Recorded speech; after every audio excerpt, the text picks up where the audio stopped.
தமிழ்நாடு முன்னேற்றக் கழகம் தலைவர் KRP ருத்ரன். இப்பொழுது தமிழ்நாட்டில் தாவேகா ஆட்சி அமைத்து உள்ளது.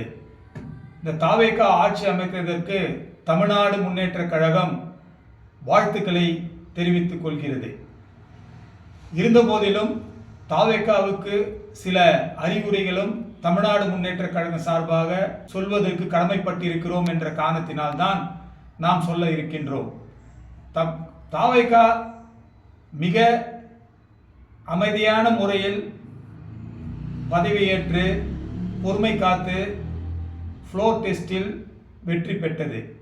அதற்கு மீண்டும் ஒரு முறை வாழ்த்துக்களை நாம் தெரிவித்துக் கொள்கிறோம்.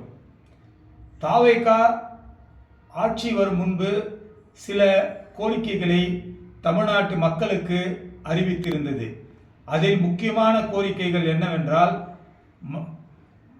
மகளிர் அனைவருக்கும் 2500 ரூபாய் மாதந்தோறும் கொடுக்கப்படும் என்று அறிவிக்கப்பட்டிருந்தது.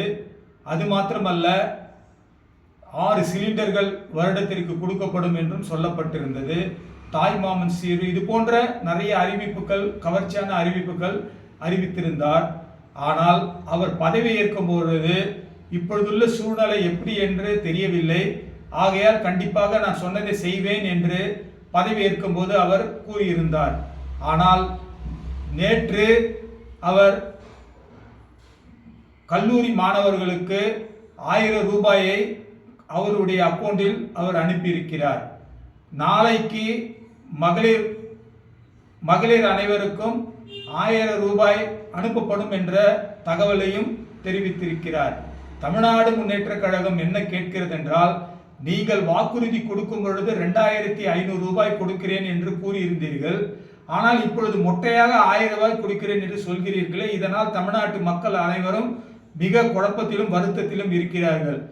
இதுதான் தொடருமா, இல்லை இந்த ஒரு மாதம் மாத்திரம் 1000 ரூபாய் கொடுத்துவிட்டு கணக்கு வழக்குகள் எல்லாம் சரி பார்த்துவிட்டு அடுத்த மாதத்திலிருந்து 2500 ரூபாய் கொடுக்கப்படுமா என்பதை தெளிவுபடுத்த வேண்டும் என்பதுதான் தமிழ்நாடு முன்னேற்றக் கழகத்தினுடைய வேண்டுகோளாக திரு முதலமைச்சர் விஜய் அவர்களுக்கு நாம் கேட்டுக்கொள்கிறோம்.